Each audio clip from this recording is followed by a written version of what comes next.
Students, आज हम एक फेमस पोइटिस तोरू दत्त, जिनको आप सभी वेल नोन हैं, जिनसे आप सभी, क्योंकि उनकी फेमस पोइम है एक आवर कैजुअल ट्री, बहुत ज़्यादा फेमस है।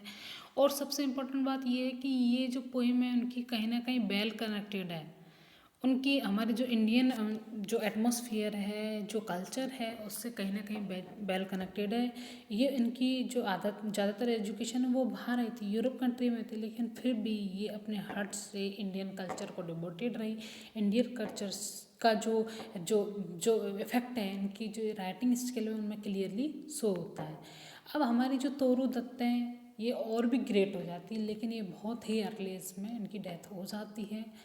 इस चीज़ का हमें बहुत ज़्यादा दुख है कि एक इतनी मतलब इंटेलिजेंस जो गर्ल है वो शायद बहुत और भी सर्वाइव करती तो अपना नाम बहुत ही हाईएस्ट पोजीशन पर ले जाती, बट वो अपनी बीमारी की वजह से उनकी डेथ हो जाती है।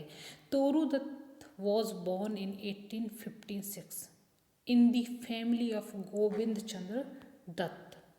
ठीक है, गोविंद चंद्र दत्त एंड क्षेत्र मोनी देवी इन कलकत्ता।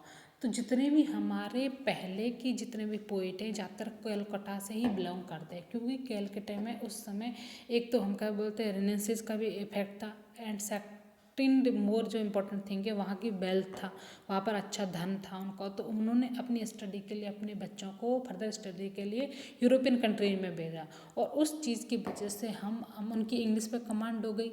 इसलिए हम जितने ज़्यादातर या तो साउथ के देखते हैं या फिर हमें वेस्ट बंगाल के देखते हैं, जितने भी हमारे पोइट और पोएट्स में। और नॉर्दर्न इंडिया में हिंदी लैंग्वेज इंपॉर्टेंट है, हिंदी लैंग्वेज ज़्यादा बोली जाती है, इसलिए वहाँ के राइटर ज़्यादातर हिंदी में ही लिखते हैं। ठीक है, गोविंद चंद्र दत्त और क्षेत्रमणि देवी इन कलकत्ता यहाँ ये बॉर्न हुई थी। She had privilege of a wealthy parentage due to which she got the opportunity of studying in Europe, though her father turned to Christianity along with all three children in 1862. Her mother continued to follow Hinduism, under whose influence Toru Dutt acquired intense knowledge of Hindu legends, Purans, and cultures.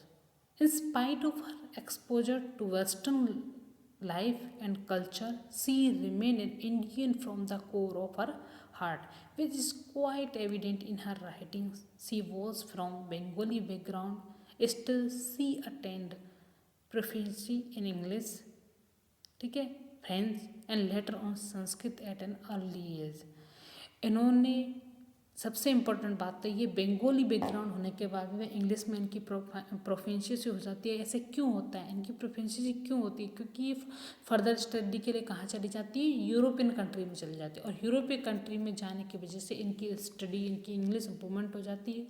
इनके father Christianity में convert हो जाते हैं, लेकिन फिर भी जो उनकी मदर वो अपने हिंदुज़म धर्म का ही फॉलो करती रहती है। तो उस चीज़ का उनकी जो एंशिएंट कल्चर थी, हमारी जो पुराण थे, उन सभी का इनकी राइटिंग पे बहुत ज़्यादा फर्क पड़ा है। ठीक है, she was born poet and enriched the literary world with her collection of poetry entitled Ancient Ballads and Legends of Hindustan। ये इनकी बहुत ज़्यादा फेमस है, ये इनका फेमस पोइट्री कलेक्शन है जो बहुत ज़्यादा फेमस है। A volume translation of French poem which she titled a sheaf gleaned in French field. यहाँ पर वो फ्रेंच पोएमों का ट्रांसलेशन भी करती है, क्योंकि उसको फ्रेंच लैंग्वेज भी आती है। यहाँ पर वो खुद की लिटरेरी कलेक्शन लिखती है, इसमें तो ancient ballads and legends of Hindustan में तो, और उसके बाद में एक उसका है सीप ग्लीडेन इन फ्रेंच फील्ड में वो वॉल्यूम ट्रांसलेट करती है जो फ्रेंच पोएम्स होते हैं। She also wrote a novel in French Le Journal de Mademoiselle d'Arvers, and इसको नाम देते स्पेनिश के नाम से भी इसको जाना जाता है, इसकी जो पूरा नॉवल है। इसके अलावा जो हम समझ रहे हैं कि इन्होंने अपनी कहीं ये पूरी तरह, चाहे ये फर्दर स्टडी के लिए यूरोप में गई, लेकिन फिर भी कहीं ना कहीं ये अपनी जो कल्चर है, अपनी जो हमारी हिंदुस्तानी जो कल्चर है, जो उनकी अपब्रिंगिंग हुई थी उनकी, उन सभी चीज़ों को उनकी राइटिंग स्किल में हम समझ सकते हैं। उसके बाद में अच्छे से इन्होंने एक तो ये फ्रेंच में लिखा एक नॉवल, तो उसके अलावा एक इनका एक अनफिनिश्ड नॉवल भी रह चुका जिसको इंग्लिश बिना का वो इंग्लिश में था, जो बिना का या फिर यंग स्पेनिश मैडन के नाम से ज़्यादा जानता है, यंग स्पेनिश मैडन। ठीक है, ये इनका अनफिनिश्ड नॉवल रहा था।